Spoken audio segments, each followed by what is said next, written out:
Lal asi yamna laina lawiganu Emotionda Chatpa Yaba natte sem kaidawrige semna thoglak nongmai kapnaba yaba natte plan strategy policy yatpa mathau tai haina honorable sem n Biren singhana phongdokhre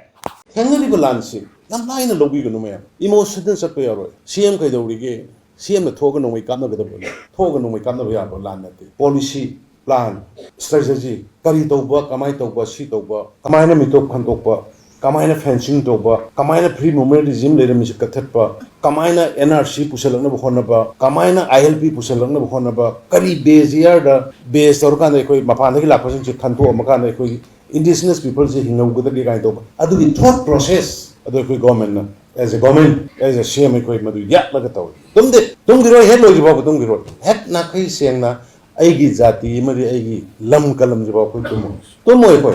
saro Cheiningba Cheiyu but when the realization comes to know mitagi pitar kani kana gumba khara di deeply yengna bhona de ekhoi se kam sathi na so ba community no se yengna bhona gohana unna bhona gohana hojik sida koi phammun ga dam mate